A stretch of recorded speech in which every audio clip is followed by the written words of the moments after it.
to give their allegiance or certain individuals or certain leaders of countries, and unfortunately sometimes even not leaders of countries, and those people do not live in that country. They're not part of that society, but they are part of other society, and they should, nobody should force them to obey or to join that or to be under the rule of that leader, since his leadership is related to those to his country only.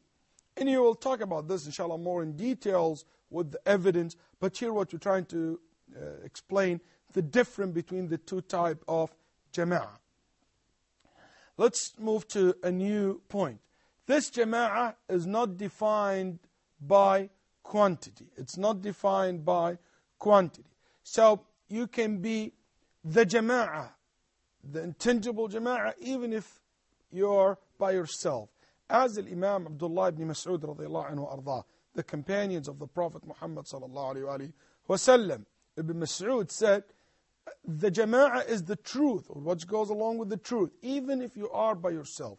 الجماعة موافق الحق ولو كنت وحدك.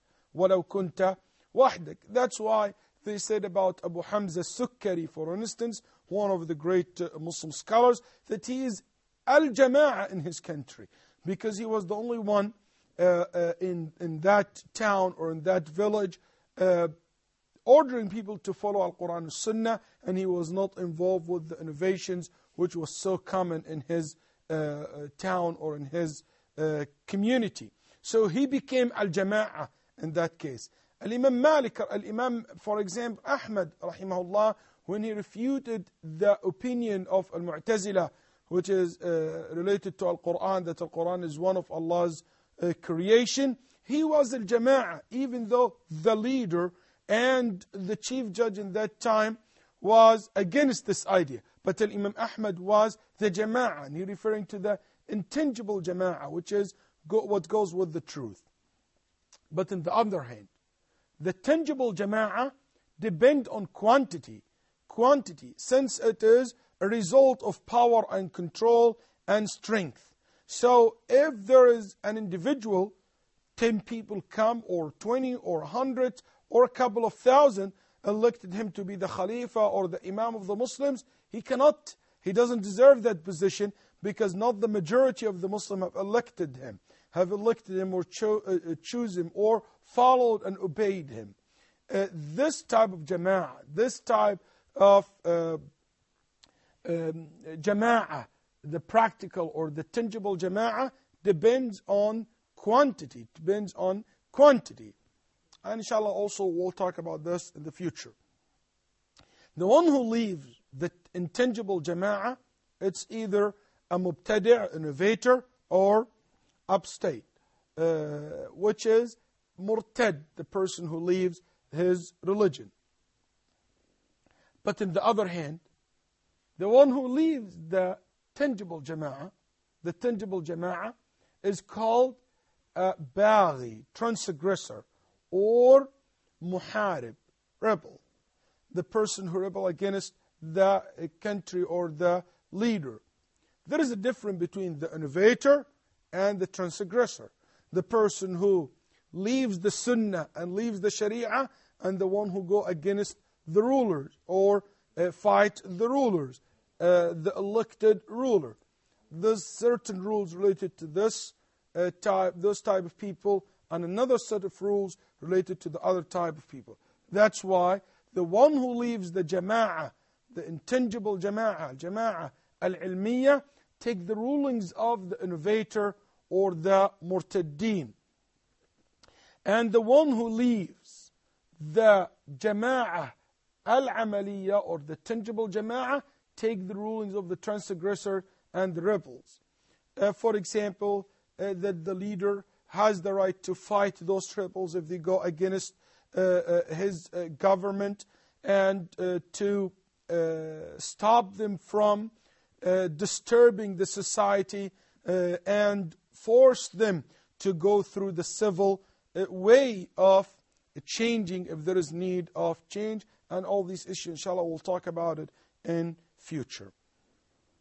Here, we come to the conclusion that the meaning or the Jamaa'ah, it could relate to the tangible or the intangible Jamaa'ah, or the intangible Jamaa'ah.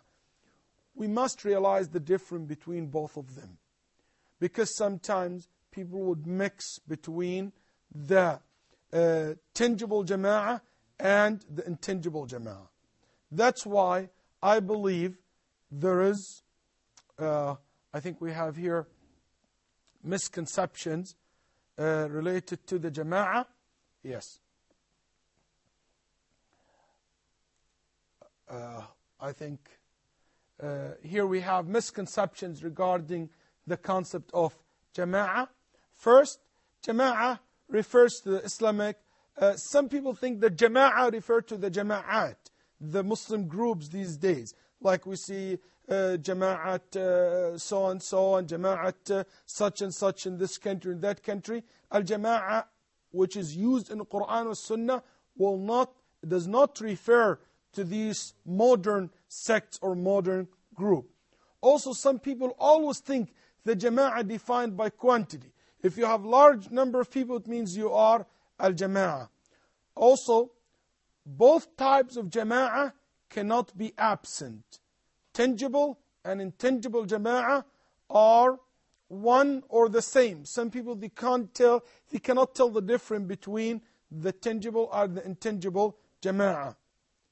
The tangible Jama'ah must always exist. Some people think that Muslims always has to have the tangible Jama'ah. There is always leader, and if there is not, it's impossible.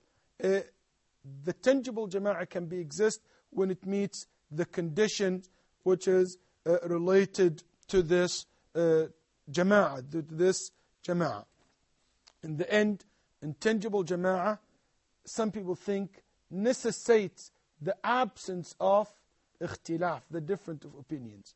Now, intangible Jama'ah is not only related to the issues which is everybody agree upon, because there is always area for difference of opinions.